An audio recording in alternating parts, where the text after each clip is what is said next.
Every episode, a new voice, a new vision. Welcome to Nazariya the Vision.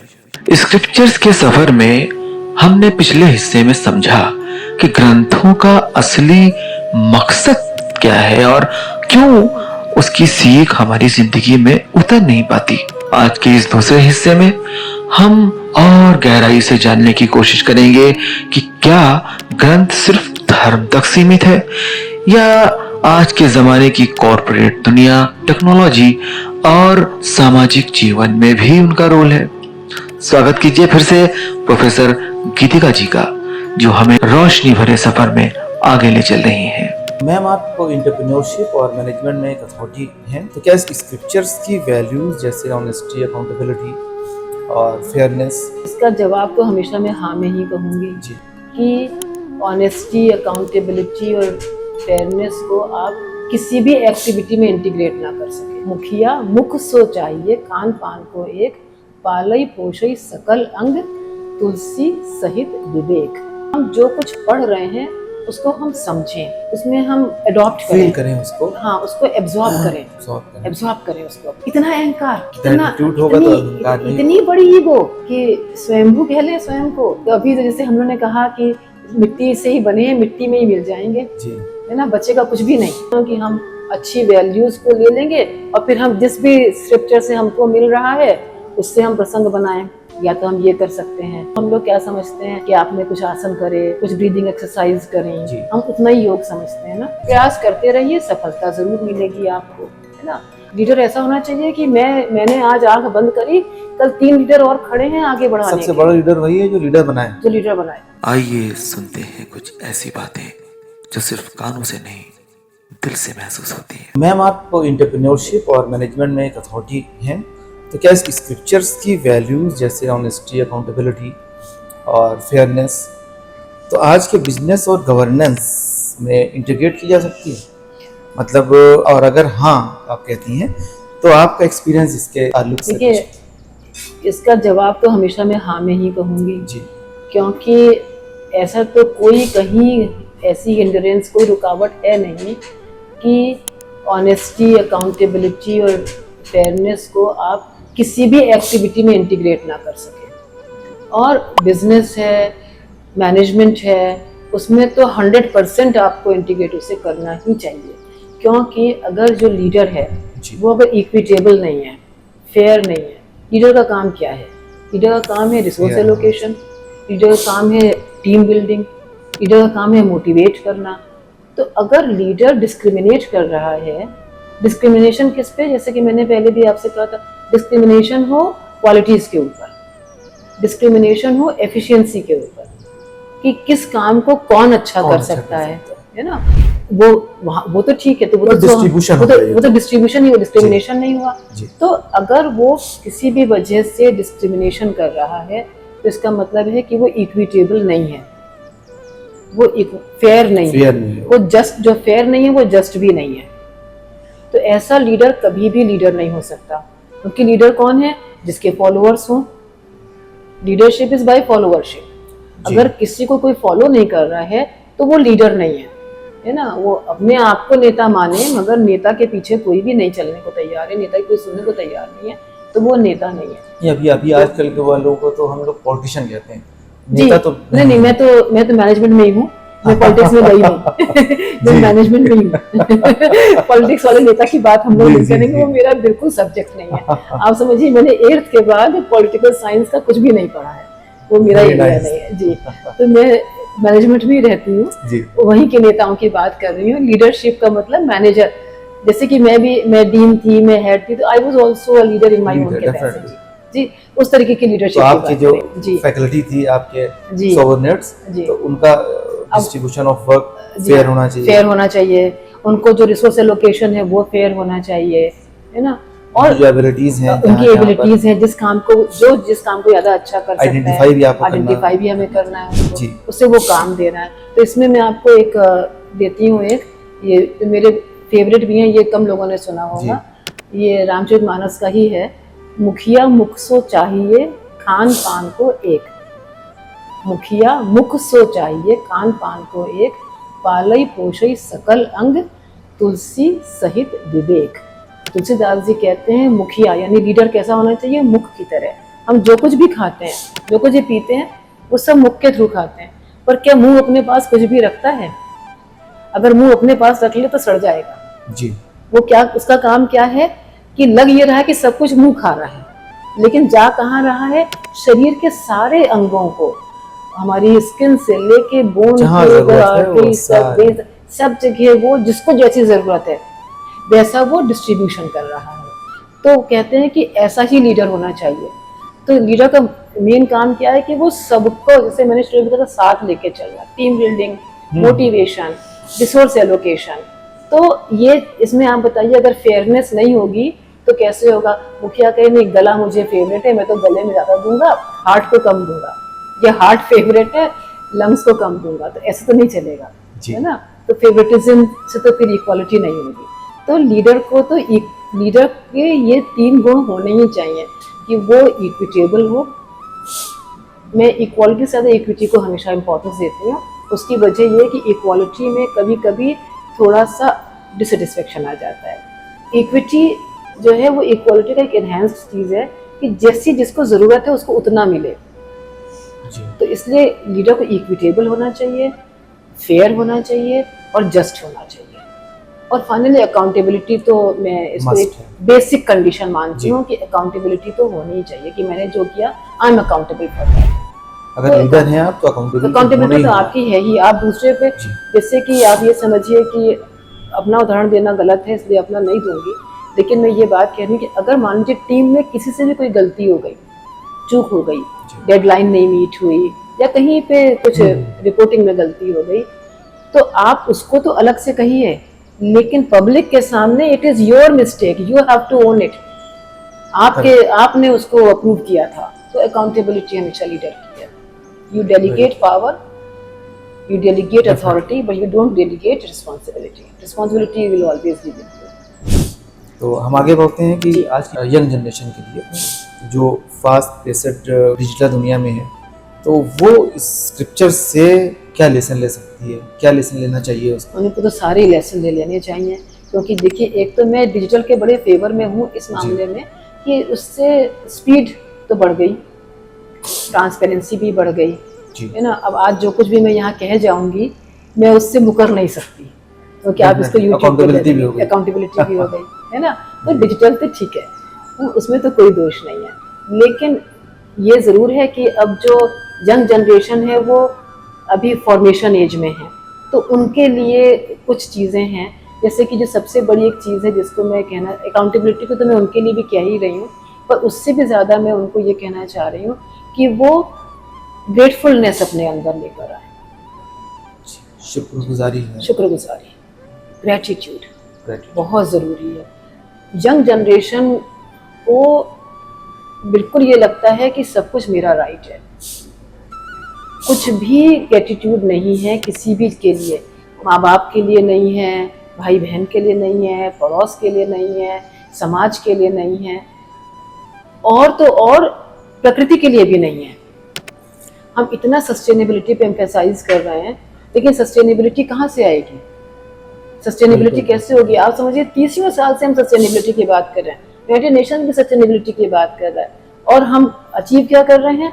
हम achieve कर रहे हैं destruction, हम अचीव कर रहे हैं पॉल्यूशन। तो सस्टेनेबिलिटी तो आनी चाहिए। तो उसके लिए हमें ज़रूरी ये है कि हम जो कुछ पढ़ रहे हैं उसको हम समझें, उसका हम उसमें हम अडॉप्ट करें उसको, हाँ, उसको एब्जॉर्ब करें उसको अपने अंदर, और हम उसको उससे अप्लाई करें। जी, अप्लाई करें। तो पहले हम उसको पढ़ के समझें, समझ के उसको हम एब्जॉर्ब करें, अपने व्यवहार में लाएं, और फिर हम जैसा हमारा आचरण होगा वो वैसा ही होगा जैसे हमारा थॉट प्रोसेस होगा। तो थॉट प्योरिटी है ना, तमसो माँ ज्योतिर्गमय, थॉट हमारे अच्छे होने चाहिए, हमें हमेशा अच्छी तरफ देखना चाहिए। क्योंकि देखिए, चाहे आज की बात करिए, किसी भी ज़माने की बात करिए, और किसी भी धर्म की पुस्तक को उठा लीजिए आप, हमेशा से ही बुरे लोग भी थे। हम राक्षस कहें, दैत्य कहें, असुर कहें, डेविल कहें, डेमन कहें, शैतान कहें, जो भी कहें, बुरे लोग भी थे और हमेशा से अच्छे लोग भी थे। पर हमेशा ही प्रयास ये होना चाहिए समाज का और यंग लोग भी तो समाज का हिस्सा है कि अच्छाई हमेशा जीते बुराई के ऊपर, अच्छाई की ही अल्टीमेटली जीत, प्रिवेल करे गुडनेस, प्रिवेल करे कंपैशन, प्रिवेल करे।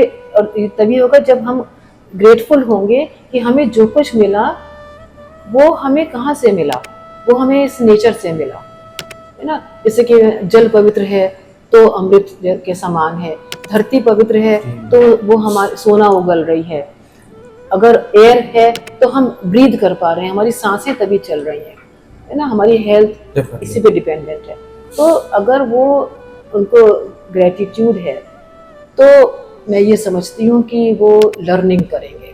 अगर ये है कि मैं तो सब जानता हूँ, मैंने एक किसी का देखा, उसमें स्वयंभू एक संस्कृत का शब्द है जो स्वयं से उत्पन्न हुआ। ईश्वर के लिए हम लोग स्वयंभू शब्द इस्तेमाल करते हैं, ईश्वर को किसी ने बनाया नहीं, ईश्वर स्वयं है ना, सार्वभौमिक है, यूनिवर्सल है। उन्होंने अपना टाइटल लिखा स्वयंभू, सो एंड सो स्वयंभू। इतना अहंकार, इतनी बड़ी ईगो कि स्वयंभू कह ले स्वयं को, है ना। तो अभी तो जैसे हम लोगों ने कहा कि मिट्टी से ही बने हैं, मिट्टी में ही मिल जाएंगे, है ना, बचेगा कुछ भी नहीं। तो जो इसलिए अगर ग्रेटफुलनेस है, अगर शुक्रगुजारी है, अगर हम ये समझ रहे हैं कि हमको जो कुछ मिल रहा है हमें कम से कम उतना तो लौटाना ही चाहिए, तब तो तभी बेस्ट रिसाइकल होगा। हाँ, तभी हमारी अच्छी चीजें निकल के सामने। तो हम इस स्क्रिप्चर्स पर वापस आते हैं प्रोफेसर साहिबा, कि अगर आपको लगता है कि स्क्रिप्चर्स ऊपर वाले तक पहुंचने का जरिया है या पड़ोस तक, मैं इसमें एक और ऐड करूंगी, अपने तक पहुंचने का भी जरिया है। अपने तक भी पहुंचने का जरिया जी, अपने तक पहुंचिए, फिर पड़ोस तक पहुंचिए, तभी ऊपर तक पहुंच सकेंगे। ऊपर वाला मिलेगा नहीं इतनी आसानी से, है ना। वो तो किसी भी पूजा पद्धति से नहीं मिलेगा, ये मैं आपसे शर्तिया कह रहे हैं, जब तक कि आपने अपने अंदर नहीं देख लिया, है ना। बुरा जो देखन मैं चला, बुरा ना मिले आपको, जो मैं दिल ढूंढा आप ना मुझसे बुरा ना कोई। और हम क्या कर रहे हैं, हम सब तरह बुराई ढूंढ रहे हैं। तो इसलिए पहले तो अपने तक पहुंचिए, फिर अपने आसपास पहुंचिए, तभी वो अपने आप ही वो सीढ़ी आपको ऊपर तक ले ही जाएगी। तो पहली सीढ़ी पे तो चलिए। बिल्कुल। तो ऐसा लगता है आपको कि रिचुअल्स में हम इतना उलझ गए हैं, हाँ, उलझ तो गए हैं, एसेंस को भूल गए हैं, उलझ गए, एसेंस को भूल गए। जी, बहुत उलझ गए। जितने जो भी हम मानते हैं कि ये धर्म है, वो सारे रिचुअल्स हैं। जी, आज की तारीख में जैसे हम धर्म कह रहे हैं, वो सब रिचुअल्स हैं। तो इसीलिए वो डिस्कनेक्ट होता जा रहा है स्क्रिप्चर से।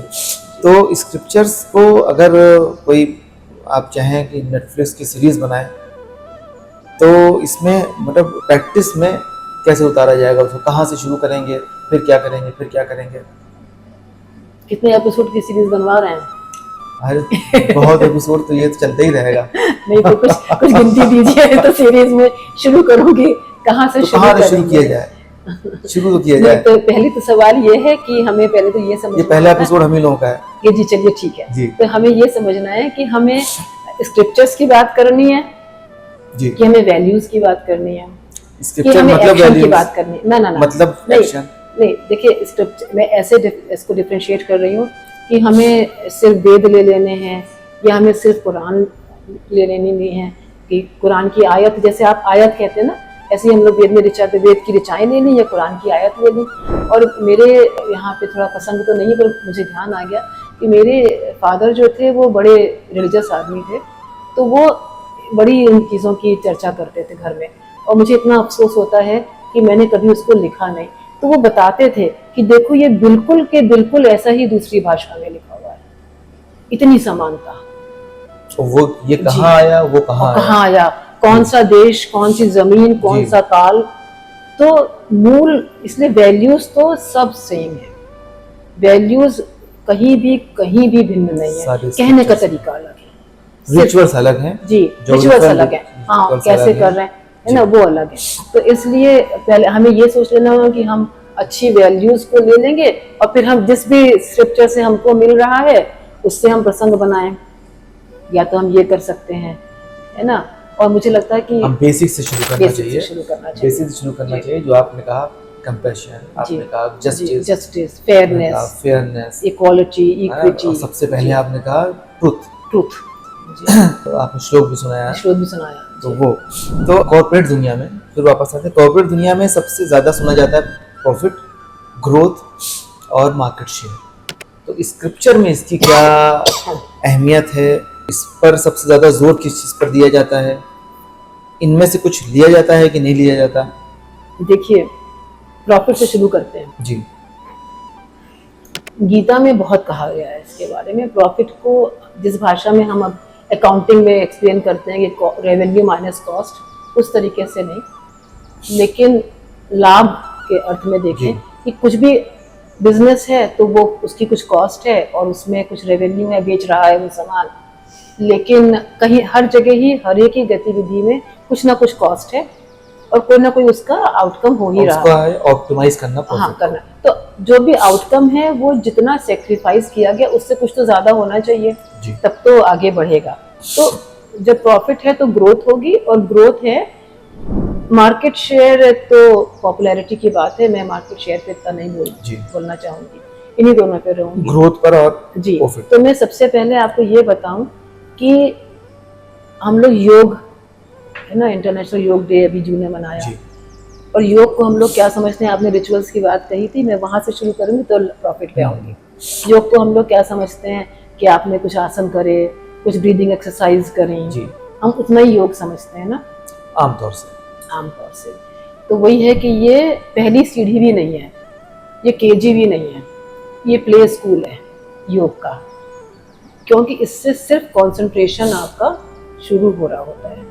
आपकी बॉडी इस लायक हो रही होती है कि आप ठीक ठीक से किसी चीज को अडॉप्ट कर सकें। जो योगेश्वर कहलाते हैं श्री कृष्ण, उन्होंने योग को कैसे डिफाइन किया है, इतना सुंदर डेफिनेशन है, कम से कम आप समझिए पूरा एक अध्याय ही है और 50 श्लोक हैं, उसमें सबका सार अलग अलग पढ़ने की जरूरत नहीं है, सबके सार में एक ही बात आती है कि सिद्धि और असिद्धि, सक्सेस और फेलियर, जय पराजय, विक्ट्री और डिफीट, सुख और दुख, हैप्पीनेस एंड सॉरो, आदि आदि आदि। इसमें जो समभाव रखता है वो सुख में सुखी नहीं होता, दुख में दुखी नहीं होता, वो जय में घमंड से नहीं भर जाता, पराजय में निराश नहीं होता, जो सक्सेस को पाके बहुत उत्तेजित नहीं होता और फेलियर से हथियार नहीं डाल देता, वही योगी है। उसे गुस्सा नहीं आता। हाँ, उसे क्रोध नहीं होता, वो लोभ नहीं करता, वो मोह नहीं करता, घृणा नहीं करता, घृणा नहीं करता, और यहाँ तक भी है अति निद्रा, अति भोजन और अति शोक, दुख ज्यादा, ये सब भी किसी प्रकार की भी अति नहीं करता। अहंकार तो हो ही नहीं सकता। अहंकार तो हो ही नहीं सकता। तो वही योग है। वो कहते हैं इसी को योग समझो। जय पराजय में जया जयो, सुख दुखे समय कृत्वा, इस सबको जो समान समझे वही योग है। तो यहाँ से आप समझिए कि लाभ और हानि में कोई भेद ही नहीं है। हानि भी हुई तो भी कोई बात नहीं, कहीं कुछ चूक रह गई थी, फिर से प्रयास किया जाए। तो कोई भी स्क्रिप्चर ये नहीं कहता कि आप किसी दूसरे का नुकसान करके लाभ करें। मुझे नहीं मिला आज तक कहीं भी ऐसा कोई प्रसंग नहीं मिला कि आप जिसको हम लोग जिसे प्रॉफिटियरिंग जिसे कहते हैं हम टेक्निकली, कि उसको तो मैंने आज तक कहीं सुना नहीं कि उसको सपोर्ट किया जाए। लेकिन अगर हम सक्सेस के फॉर्म में देखें, जैसे मैंने अभी कहा सिद्धिर्भवति कर्मजा, प्रयास करते रहिए, सफलता जरूर मिलेगी आपको, है ना। अब वो सफलता मार्केट शेयर के फॉर्म में है कि वो ग्रोथ के फॉर्म में है कि वो प्रॉफिट के फॉर्म में है, वो इस पे निर्भर करेगा कि ये प्रॉफिट उचित है कि नहीं। अगर आपने जो वस्तु बनाई, जिसके लिए बनाई, और जितनी गुणवत्ता आप उस वस्तु में कह रहे हैं कि ये कमोडिटी जो यूटिलिटी है, हाँ, इसकी ये यूटिलिटी है और इसके ये इंग्रेडिएंट्स हैं और इन इंग्रेडिएंट्स का ये आउटकम है और इस प्राइस पे मैं बेच रहा हूँ आपको और मैं इसमें इतना प्रॉफिट कमा रहा हूँ, क्योंकि प्रॉफिट तो इसलिए भी चाहिए ना क्योंकि उसको भी आगे बढ़ाना है, ग्रो करना है उसको। तो और पब्लिक उससे सेटिस्फाइड है, कंज्यूमर सेटिस्फाइड है, तो ये फेयर है। लेकिन आप टैक्स की चोरी करो, आप मोनोपोलाइज करने की कोशिश करो, आप अंडर हैंड कटिंग करो, आप गलत रास्तों पे से धन कमाने की कोशिश करो, आप अपने से कमज़ोर को सता Exploit के, करो, हाँ, जी। अपने से कमज़ोर को सता के आगे बढ़ने की कोशिश करो। तो मैं नहीं समझती हूँ कि कोई स्क्रिप्चर इसे कभी भी सपोर्ट तो करेगा। आपने बताया डेवलपमेंट जी, ओवरऑल डेवलपमेंट, होना हाँ, जरूरी है, ओवरऑल डेवलपमेंट, कुछ डेवलप हो जी, और लॉस में भी कुछ ना कुछ आता है। Development is sustainable, Sustainable- growth sustainability में होनी नॉट बी चाहिए। सस्टेनेबल, जी डेवलपमेंट इज सस्टेनेबल। जैसे मैं इसको थोड़ा नेचर की तरफ ज़्यादा इधर आजकल एनवायरनमेंट में बहुत कर रही हूँ, तो मैं एक ऐसे एग्जांपल लेती हूँ। बहुत दफ़े ये कहा जाता है कि बड़े पेड़ के नीचे घास नहीं उगती। मैं कहती हूँ घास उगानी क्यों? आप देखिए बरगद का पेड़, देखिए आप, बरगद का पेड़ कभी खत्म नहीं होता क्योंकि वो पेड़ बनाता जाता है। एक पेड़ से लाखों पेड़ बनते जड़ें हैं, उसकी वो तो उसकी जड़ें शाखाओं आती से जड़ें निकलती जड़ें हैं। निकलती रहती मैंने देखा है वहाँ हैदराबाद के आगे एक एरिया है, वहाँ पे 3 एकड़ में एक ही पेड़ है। तो उसी की जड़ें बढ़ती जा रही जी हैं। जी, और इतने मोटे मोटी उसकी शाखाएं हैं। तने जी, इतने मोटे मोटे तने नहीं, शाखाएं ब्रांचेस। हैं, जी, ओके। तने तो इस कमरे के बराबर होंगे, ब्रांचेस इतनी मोटी मोटी हैं। और चलते जाइए, समझ में नहीं आता कहाँ से शुरू हुआ कहाँ खत्म हुआ। तो ये ऐसा होना चाहिए ना, आप दूसरे को ग्रो करने दीजिए और पेड़ बनाइए। ऐसा लीडर किस काम का कि मेरे बाद कौन, मेरे बाद तो खत्म हो जाएगा। लीडर ऐसा होना चाहिए कि मैंने आज आंख बंद करी, कल 3 लीडर और खड़े हैं आगे बढ़ाने सबसे के, बड़ा लीडर वही है जो लीडर बनाए। जो लीडर बनाए। जी जी, तो ट्रांजैक्शन रिलेशनशिप में ट्रांजैक्शनल हो गई है, गिव एंड टेक। मैंने आपके लिए इतना कर दिया, आपने मेरे लिए नहीं किया, तो मैं फ्रस्ट्रेटेड। होना क्या चाहिए कि मैं आपको ही इतना बड़ा कर दूं कि ना आपसे मुझे कोई अपेक्षा रहे और ना ही कोई दुख हो, और समाज को हमेशा उससे लाभ हो। तो स्क्रिप्चर से तो सीखने के लिए बहुत कुछ है, सीखने वाला चाहिए, सीख नहीं रहे हैं लोग, अफसोस की बात नहीं। तो एआई के ज़माने में जी जी, तो स्क्रिप्चर की का रेलेवेंस अब कम हो गया है या और बढ़ गया है? बढ़ सकता है, बहुत बढ़ सकता है। आपने कहा नेटफ्लिक्स की सीरीज एआई बड़ी मदद करेगी इसमें। जी जी जी, बहुत अच्छे से बना देगी एआई इस पे नेटफ्लिक्स की सीरीज, क्योंकि वो लैंग्वेज को किसी भी भाषा में कन्वर्ट कर देगी, बिल्कुल। चाहे वो संस्कृत में लिखा हो, पाली, किसी ब्राह्मी, में। अरेबिक, फारसी, लैटिन, किसी में भी लिखा हुआ हो, वो सबको कन्वर्ट करेगी। जिस भाषा में चाहिए आपको उस भाषा में उसको कन्वर्ट करेगा। और आप भी, मैंने देखा है कि इसमें थोड़ा सा एंग्लिसाइज्ड उसका रखते ही हैं बाहर की लिसनर्स के लिए। तो एआई तो कर तो कुछ भी सकता है, पर एवरी कॉइन हैज 2 साइड्स। जी जी बिल्कुल। तो प्रो कौन सा है? जी, प्रोज एंड कॉन्स हैं। तो हमें उसका सदुपयोग जब तक कर रहे हैं तब तक एआई से बड़ा बून कोई नहीं है, और जितनी हम उसका गलत इस्तेमाल कर रहे हैं उससे बड़ा गेन कोई नहीं होगा। तो इस हिस्से में हमें समझ आया कि स्क्रिप्चर्स के लेसन्स सिर्फ मंदिर तक सीमित नहीं, बल्कि उन्हें बिजनेस, गवर्नेंस और टेक्नोलॉजी के दौर में भी यूज़ किया जा सकता है। अगला हिस्सा और भी खास होगा, जहां हम प्रोफेसर गीतिका जी से सुनेंगे उनके पर्सनल इंसाइट्स और एक हल्का फुल्का रैपिड फायर भी, जो इस गहरी बातचीत को थोड़ा और रोशन करेगा। जुड़े रहिए नजरिया द विजन के साथ। फिर मिलेंगे एक नए मेहमान के साथ, एक नए नजरिए के साथ। तब तक ख्याल रखिए।